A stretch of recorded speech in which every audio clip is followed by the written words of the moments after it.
Hey guys, what's up? It's your boy Astro Jack, and I'm doing a Venus invisibility video. I did a Venus retrograde video a couple of weeks ago, so I hope you catch that. If not, go back and have a look. I thought about doing this video simply because Venus is going in, she becomes invisible. This happens like May the 31st, 31st around then. And yes, so I just wanted to know what everyone's experiences with that. I mean, I have a few things. Like, for example, this is what sparked the whole thing actually. So I come out, I had a really nice day, stayed in the shower and stuff, and then I checked my phone, and my ex had created a Instagram account, a new one, and then tried to hit me up on there. So I was like, what the fuck? So I checked it was definitely his Insta, because look, a new name. So yeah, it was him, so I just blocked it straight away, and I was so fucking proud of myself. Because that's, if you, for a Libra rising, we have like a million, we usually keep in touch with our exes and stuff. Libra likes to be friends with everybody. And so yeah, really proud of myself for doing that. But this is a typical Venus invisibility and Venus retrograde shit. So it kind of acts like a bit like a Mercury retrograde. So the planet is travelling backwards. Venus has been doing this for a while now, and she's becoming combust. So when a planet is combust, that means it becomes closer and closer in degree to the sun. So the sun is literally burning Venus, and Venus is dying off before she becomes reborn and rebirthed as the morning star. She's like the evening star right now. Well, actually, I think she's not even the evening star. She's like, because she is invisible, so she's like Persephone now. So because the mythology around it is that she disappears to Hades, and she's Persephone, while she is reborn into Athena, the morning star, as we come to know it. So yeah, this is going on. She's going to be invisible now until the 10th of June, roundabout. So what happens when she's invisible? What's happened when she's retrograde? Go back and check the retrograde video, because I've talked about an hour in depth with that. And I can't remember if I did it side, I might have even done it side by side, I'm not sure. So do have a look, it's on my channel. But yeah, Venus is invisible, so you'll find like things like love. What does Venus rule? I know typically love, romance, relationships, self-love, self-care. The things that we purchase is Venus. The things that we like to spend our money on is Venus. Money itself can be ruled by Venus, and the things we buy with it is ruled by Venus. So you'll find that with her being invisible now, like maybe money becomes scarce, you might not have as much as you think. If you're expecting checks, money coming through, there's going to be delays. There may be, more than likely, be delays with that. Yeah, these sort of like finances can become like unavailable, or money is unavailable. And this is like not just for one person, it's for us as a collective as well, because Venus rules the collective and our resources when it comes to finances and emotions and love. And so yeah, with her being invisible, this is not the best time to start buying new shit. So like, this is not the time to be buying expensive purchases, like, I don't know, like spending big money on big purchases, because usually they won't be what you think they are, or you won't be happy with them, or you'll have to send it back, or like things like cars, houses, etc. Big purchases, you won't be happy with them. Even things like clothes, because Venus rules how we look. So like even like things like clothes, beauty products, perfume, all the nice shit that Venus rules. If you start buying new stuff, you probably won't get on with it. I know one of my friends bought like a new cosmetic range, and it really had a bad reaction to her skin. And I know some of my friends are trying to do a house deal at the moment. That's fallen through now, because Venus is ruled by Venus rules what, Taurus, Libra, and these Libras all to do with relationships, to do with contracts. So anything signing, like if you can, try and wait until she at least becomes visible, which is on the 10th of June, and she'll start travelling forwards again. However, even with that, like, yeah, she's going to be going forward from like, well, she'll become visible on the 10th. and she will start her forward motion and travelling forward from the 25th, and then she's still going to be going through a shadow period, so she's still got to go slowly back through the sign where where she went backwards in. So what will happen when that happens is that all this old shit that we've been dealing with, like maybe property, love, romance, finances, we'll be going back over them again. So things might come up where you'll have conversations with ex-lovers about shit that you thought you sorted out already. Like, for me, for example, I've had ex-partners hit me up, wanting to talk about the good old days. I'm like, bitch, you know, it's time to move forward now.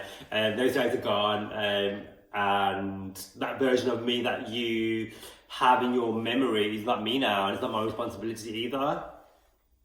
That's your own emotions. And these are questions that we have to ask ourselves when our exes are hitting us up. Like, am I in that space now? Is this relationship serving me? Why am I going backwards into this relationship? Is there stuff that needs to be resolved?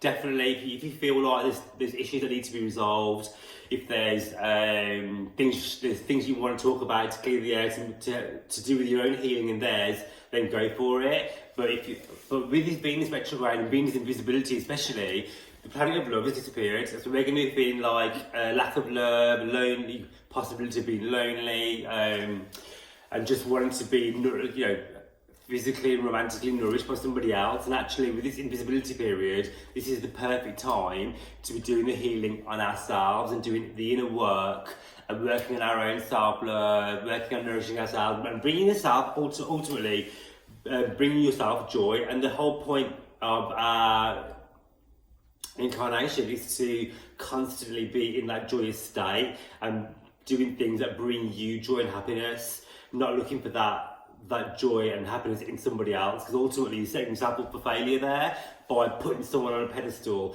to bring you happiness, because you have to come from a place of happiness to accept love in. If you start putting that on your ex-partner or your new partner, then you're always going to be dissatisfied, because eventually their cup is going to be empty for them to try and fill yours up, and vice versa as well. If someone's expecting you to bring all their happiness in, then they're setting you up for failure too, because you can't constantly be making somebody else happy all the time.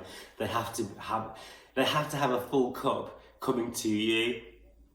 And this is Venus invisibility and energy, really, where this is a perfect time to work on our own shit, to know what brings us joy, to be in our own company.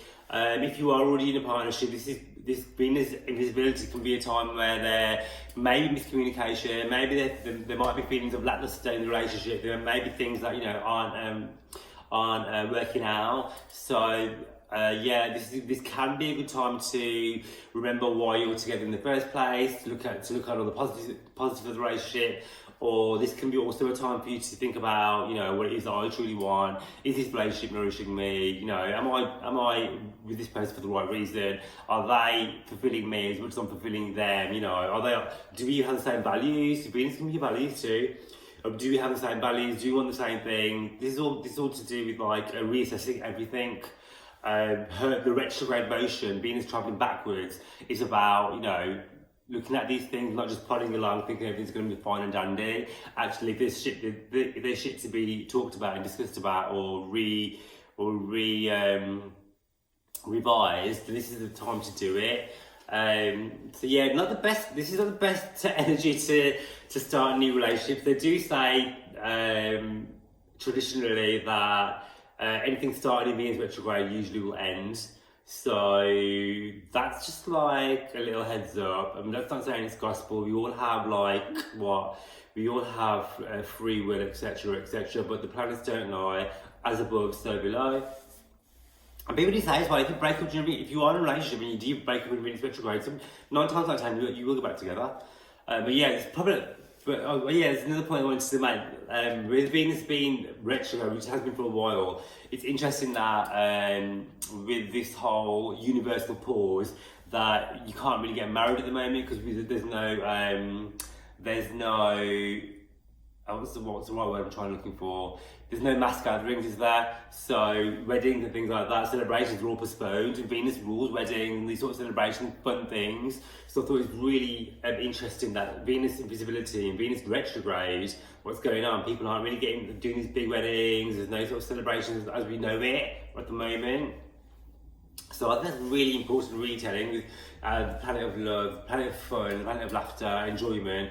She's fucked off, and what we're left with, where like, you know, we can't really socialise like we used to. So this is all tied in with Venus, really. So, but yeah, expect conflict, confusion, misunderstandings when it comes to love, business, doing deals, contracts. Look over everything. Old problems might resurface. Things that you thought you dealt with will come up again to bite you in the ass. Maybe if not been dealt with properly. Breakups and makeups, like I said, this is very indicative of Venus. But yeah, this is not the best time for strong new relationships. Definitely not a good time to start new contracts and making commitments that you probably won't be able to keep, and partnerships. But fantastic for doing the inner work. Venus is internalised. So this is about our own self-worth as well. So, you know, this is about knowing your fucking self-worth. This is about knowing you're a boss, showing up for yourself and believing in yourself and not being small. Venus retrograde and Venus invisibility is about knowing, you know, why you are beautiful, knowing your worth. Doing mirror work. If you don't know what mirror work is, it's about doing affirmations or staring at yourself in the mirror. It's very powerful, where you're looking at yourself in the mirror and telling yourself, you know what, I love you, you're beautiful, you're sexy, I love your face, I love your eyes, I love I love your body, and telling yourself that. This is Venus internalized. Venus retrograde is doing the self-love and the self-care. So when Venus does emerge, you will emerge a badass fucking bitch. And I do this every day, and I am a bad bitch. So just in case you didn't know. But yeah, like I said before, evaluating relationships. And if you are questioning that, you want to know about what it is that you want in a relationship, whether your needs are being nourished, whether you're doing that as well. But try not to fall into this trap of being this codependency where you're trying to fix other people, or you want to be fixed, or you're looking for your other half, because bitch, you're already whole. There's no half. Like you're full already. Yeah, you're not broken in half. That's an old story that you're telling yourself. Like, work on your shit. You're not broken. You're not a half. There's no one's gonna come and save you. This is not fucking Disney. This is real life. So yeah. So like, this is a brilliant time for self-worth. Do wake up every morning. Do gratitude. Do your gratitude list. So I always try to think about at least 5 things. If you can't think of 5, 1 or 2 things that you are grateful for as soon as you wake up. It could be like your bed. I'm doing magical morning at the moment, so I'm grateful for like my crushed velvet sheets, my bed, my king size bed, my pillows, my 2 showers, my instant coffee machine, you know, shit like that. Or even the bigger things as well. Like I'm big for peace. I'm grateful for like peace when I wake up, for silence, for having this time to work on my own stuff, to work on my little, my side hustle. This is like gratitude, and the more you open yourself to being grateful, the more your gratitude and abundance comes into your life. So this is the perfect time for using this Venus energy to do that. And so, even though she comes out of retrograde officially on the 25th of June, so 25th of June, Venus retrograde, yay, was happy. No. She will not, because she's, like I said, she's going through this shadow period, so she's still going to be in shadow because she's going over all the old degrees that she's been through already, because it's going to be rehashing loads of stuff. So when it comes out of retrograde, when it starts going out of retrograde, you'll probably find that finances start to ease up, money will start coming in again, relationships will start to ease up. So it won't be like a horrendous time when she's going through shadow, but just know that there still will be difficulties and blockages around this shadow period, unless you have, like me, you're blessed to have Venus retrograde already in your natal chart. These people can already do like amazingly during Venus retrograde, and they're blessed with like having that in their chart, and hopefully they've already worked through their shit. Yeah, I have Venus retrograde natally in my birth chart, 0 degrees. 0 degrees, come burst back retrograde, and here I am talking about love and relationships. Like, it's my life mission to do that. So it's in my chart. So yeah. So yeah, she comes out of visibility. She comes out of visibility on the 10th, and she's got a forward motion. She stays, she goes forward, And on the 25th of July, people, 25th of motherfucking July, we're ages away yet. She can finally be going direct, which comes out of those retrograde degrees. So you can pretty much write June and July off when it comes to love and relationships. And actually, if you're already locked up anyway, or locked down, shall I say, not locked up, or both, this is a great time to work on your own shit and not be focusing so much on connection with others and actually working on ourselves. So when we do come out of this retrograde lockdown phase, we can be the best, loving, lovable, whole, amazing human beings that we were born to be. And so with that being said, have an amazing day and I'll catch you on my next video.